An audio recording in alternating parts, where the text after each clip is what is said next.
Bien, vamos a empezar a explicar lo que es un estudio de caso para que los estudiantes de la asignatura de neuropsicomotricidad tengan claros algunos aspectos que, a pesar de haberlos visto de manera práctica con la exposición de internado, no todos estuvieron presentes.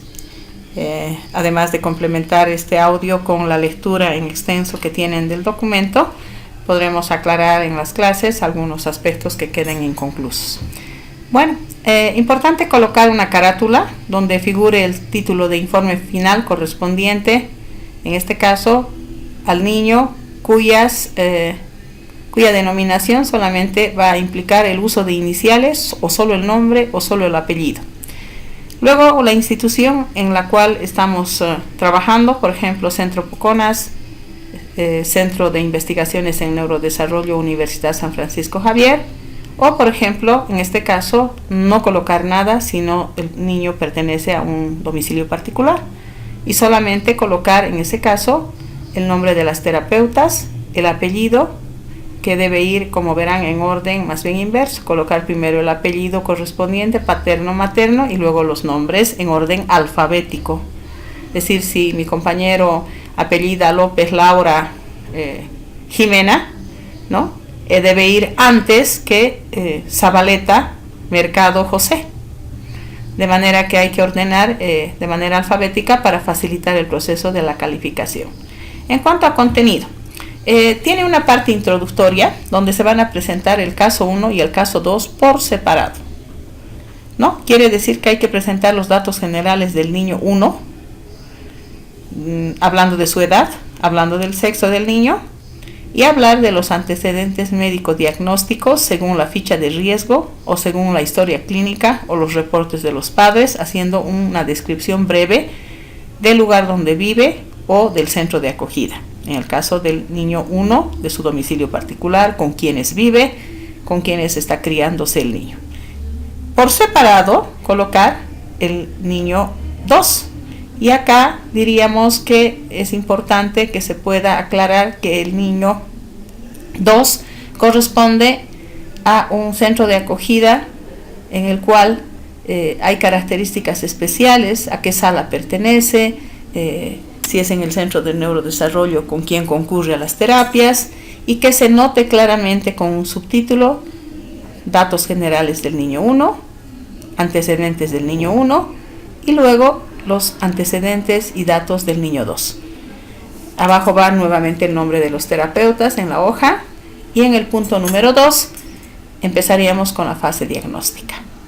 Empezamos relatando el pretest y la identificación del problema del caso 1 y 2 si es que lo hubiera. Por lo tanto, relatar los resultados encontrados de la aplicación de los instrumentos y escalas completas. ¿Eso qué quiere decir? Que con mucho cuidado hay que ver si se ha aplicado la ficha PRUNAPE, describir los valores de las 4 áreas y luego el puntaje global del niño. En el caso de pruebas especiales, como por ejemplo la historia sensorial, habrá que describir cada uno de los 7 sensorios, los puntajes que ha obtenido el niño. Luego, en el caso de la ficha de riesgo psiconeurosensorial, lo que hay que hacer en esa ficha es describir todos los acápites de la ficha. En la primera, la exploración física, si fue normal, no fue normal. Por eso dice el término vaciado de los datos, ¿no? Ese vaciado de los datos quiere decir no omitir ningún punto de las fichas o los tests que se hayan realizado. En ambos casos 1 y 2, ¿no es cierto? Seguramente en el niño 2 serán mayores los instrumentos, porque en la mayor parte de los casos del niño 1 han sido relativamente normales. Y en el caso del niño 2 se han encontrado sí alteraciones y patologías neurológicas importantes de describir en sus fichas, por ejemplo, si se ha aplicado el gross motor, ¿no? Entonces hay que decir no solamente qué puntaje ha obtenido, sino cómo se evalúan los distintos momentos del desarrollo. Especial énfasis en todos los casos en la aplicación de la ficha PRUNAPE y la ficha de riesgo, que son las fichas básicas para empezar con cualquier tipo de diagnóstico neurológico. Finalmente, haremos una redacción detallada del diagnóstico en general de los casos 1 y 2. Y eso quiere decir que después del vaciado de la ficha diríamos el diagnóstico del niño es Y tenemos para eso la orientación de las reacciones de enderezamiento que prácticamente son concluyentes. Es decir, estamos frente a un rezago o estamos frente a una alteración de coordinación central, leve, moderada, grave o profunda. En cuanto a la redacción de los problemas concretos a trabajar, si hay problemas de salivación, problemas de control cefálico y falta de línea media en las evaluaciones, vamos a trasladar esos 3 aspectos que son lo más importante que podemos trabajar. Si además el niño tiene poco contacto de la mirada, tiene falta de control de esfínteres, tiene además problemas para el giro, etc., no voy a poder abordar tantos problemas durante este tiempo. Por lo tanto, hay que ser sintéticos en ese aspecto. El plan de intervención. He visto, me han presentado 3 grupos apenas su plan de intervención. De los demás desconozco, ¿no? A pesar que ha habido una fecha de presentación de planes, desgraciadamente esas personas no han presentado su plan y no conozco qué es lo que están haciendo. Por lo tanto, importante en este caso que para empezar con el plan de intervención se haga redacción de los objetivos para el caso. Los objetivos de preferencia no deben ser más que los problemas. Si habían acá 3 problemas, salivación, control postural y había falta de línea media, los objetivos serán lograr eso, reducir la salivación, lograr el control postural cefálico del niño, lograr que el niño alcance la línea media. En base a eso tenemos 3 objetivos claros que vamos a trasladar a esta tabla y vamos a empezar con el desarrollo del plan de intervención acerca de las terapias que han ido aprendiendo durante este tiempo, complementadas con las posiciones inhibitorias de reflejos anormales, donde por ejemplo pueden estar ayudas ortésicas, uso de chaleco, uso de una silla, balancines, hamacas que se estén utilizando como complementarios en la casa del niño, ¿no? No debemos olvidar acá y volvemos a hacer recuerdo de la importancia de la enseñanza a los padres de estas posturas inhibitorias de reflejos anormales, porque de nada sirve que se haga 1 hora de terapia 2 veces a la semana si durante la semana las 8 horas del día multiplicados por las 7 horas de la semana, del 7 días del mes, de la semana, son 56 horas, que multiplicados por los 30 días, miren cuántas horas el niño está en posiciones anormales. Todas las terapias que nosotros aplicamos lo que hacen es activar patrones normales de desarrollo, pero si el niño no los utiliza, no tienen ningún sentido. He estado observando que muchos grupos no han estado dando ya indicaciones de las posiciones inhibitorias de reflejos a los padres y tampoco han estado haciendo uso de ayudas ortésicas, ni tampoco ayudas en este caso como por ejemplo puede ser la elaboración de una férula. Esas son las inquietudes y la creatividad y el interés que debe tener cada dúo. Mi persona es insuficiente para supervisar a los 76 pacientes que estamos llevando, tanto de los centros como del proyecto, como del CENEPSIR, y por lo tanto se le ha asignado a cada estudiante, a cada dúo, un paciente para que hagan la vigilancia entre los 2 compañeros. ¿Eso qué quiere decir? Eso quiere decir que cada dúo, todo lo que aprende, tiene que poner en práctica. O sea, todo lo que se ha ido enseñando. Para cualquier consulta, en particular, tienen directamente a los internos e indirectamente en las prácticas estoy yo para apoyar. El que nada pregunta es porque todo sabe. Respecto a los cronogramas de las propuestas, importante de 20 a sesiones planificadas, puede haber una persona que tenga 50, pero de repente si no está cumpliendo con los elementos que acá se está señalando, desgraciadamente las asistencias han sido buenas visitas y han sido saludables para alegrar al niño, pero desgraciadamente han hecho perder el tiempo al niño y a los padres porque no lo están haciendo de una manera técnica, profesional, como corresponde. Entonces, todos los conocimientos que se han ido proporcionando acerca de las distintas tipos de terapia, ¿no es cierto?, están permitiendo que el niño tenga un plan de intervención ideal, lo más adecuado posible. Objetivo 1, salivación. ¿Qué tipo de terapia se está aplicando? Se está aplicando acá Boita, se va a aplicar al Castillo Morales, se va a aplicar BECAM. En base a eso de Boita, ¿cuáles son las técnicas que se están usando? La posición 1, la posición 2. En cuanto a Castillo Morales, están usando preparación, activación, reeducación o están aplicando, por ejemplo, la del control postural, las posiciones 1 y 2 o la 3 y 4, o por ejemplo sobre la silla mirando al objeto. ¿Qué están utilizando? En cuanto a la terapia de Beckham, ¿cuál de los ejercicios están explicando? Lo vamos a aplicar acá en técnicas. ¿Qué materiales y recursos? Materiales especiales, solamente camilla, balón, si se está usando algo de Bobat, se está utilizando terapia Castillo Morales, estimulación intraoral, guantes, paletas, cuchara, ¿no es cierto? Luego, el tiempo de cada una de estas terapias, de estas técnicas, ya no terapias, algo más. La fase 1, tanto tiempo. La fase 2, promedios. Y el cronograma en días, 3 días a la semana, lunes, miércoles, viernes, o martes y jueves. Ese plan es sintético, porque ya el día del examen se les va a preguntar en específico y nos van a ir presentando cada uno de los casos. Los resultados que están habiendo, recomendaciones para eso. Describir si se alcanzó los objetivos. ¿Se logró controlar la salivación del niño? Antes era profusa, ahora está reducida, es ocasional. La apertura de la boca, ¿de cuánto era? Ahora, ¿de cuánto es? Si han aplicado una ficha, sabrán que al principio la apertura de la boca permanecía con 2 o 3 centímetros abierta y ahora hay medio centímetro que está abierta. Entonces tenemos que tener medidas objetivas para corroborar. Las fichas no solamente son un requisito para presentar, las fichas tenemos que analizarlas, leerlas con cuidado, sacarles el máximo provecho. Control cefálico.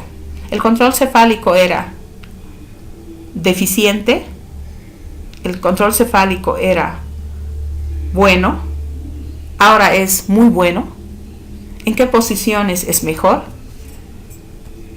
Tercer objetivo, línea media. El niño alcanza la línea media, logra manipular objetos, la mano está más descubitalizada, permanece más tiempo abierta, el niño ya se toca las manos, intenta seguir un objeto. Para todos estos comentarios hay que apoyarnos en el texto donde nos habla de desarrollo del control postural. Y con ese lenguaje ir utilizando para colocar en los resultados.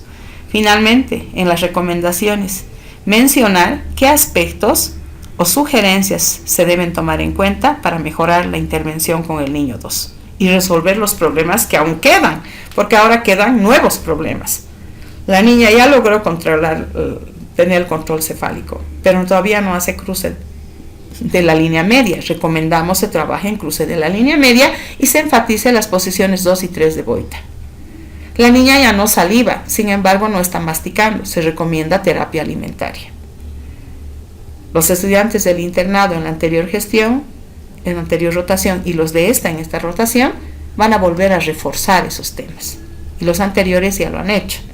Por lo tanto, es importante tomar en cuenta estos aspectos porque las enseñanzas que se han ido brindando son para ser aplicadas, para ser leídas y ahora utilizar el lenguaje adecuado y poder expresar eso como recomendación.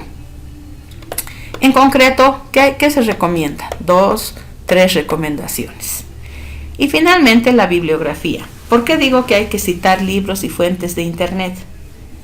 Al momento de hacer tanto el plan de intervención como las propias recomendaciones, hay que utilizar libros, hay que utilizar textos, hay que utilizar sitios de internet. Si estoy aplicando la terapia Boita en mi paciente, tengo que entrar a los sitios de la terapia Boita. Si estoy aplicando la terapia Castillo Morales, me tengo que enterar más para ver qué propone este autor. Y en cuanto a los anexos, que son imprescindibles y son aspectos de forma en las cuales deben estar cada uno de estos aspectos que se han señalado. No se van a recibir trabajos que no contemplen estos anexos que dicen son imprescindibles. Lo más importante, fichas y escalas bien desarrolladas y bien aplicadas, lo que no quiere decir que finalmente si no hay una planilla de asistencia igual vamos a recibir, no. Esta es una seriedad de los 3 primeros puntos obligatoriamente. En cambio, las fotografías y los videos, sobre todo en centros, son complementarios para hacer demostraciones de ciertas partes, pero que no sustituyen al formato del examen. Los aspectos formales ya están señalados Importante que todo esto esté en una funda plástica según el orden: carátula, estudios de caso y anexos, que van a estar claramente separados con 3 viñetas o 3 indicadores, en este caso de colores, para que al momento de revisar podamos distinguir claramente los estudios de caso 1 y 2 y distinguir los anexos que van a permitir una adecuada calificación. Quiero retroceder acá a la primera parte para decir que hasta el diagnóstico hemos llegado con el caso del niño 1 y que el niño 2 va a empezar ya la intervención. Hay algunos estudiantes que están tomando su caso 1 como luego parte de la intervención porque han detectado en él problemas, pero son solo 3. El resto de los estudiantes ha encontrado ciertos rezagos en el niño normal, pero que no eran significativos y por eso han tomado el caso 2. Estos aspectos entonces van a tomar en cuenta y cualquier otra explicación adicional la vamos a hacer mediante una solicitud especial de su compañero presidente o vicepresidente para que tengamos una explicación más amplia si acaso ameritara esto. Otro aspecto que quiero también destacar es que los días miércoles se están designando o se están reservando para que ustedes puedan realizar la atención con sus pacientes, dado que la parte teórica prácticamente está concluyendo. Nos vamos a citar en una de estas ocasiones para poder presenciar una sesión de psicomotricidad y trabajar con ella. Respecto de la parte más práctica, digamos, de la atención a los pacientes, deben irlas programando con anticipación porque no se van a recibir sesiones de todos los días en el mes de noviembre. Es decir, estas sesiones deben ser paulatinas, programadas desde el mes después del receso que se ha programado de julio y que han debido ir avanzando, digamos, de una manera sistemática.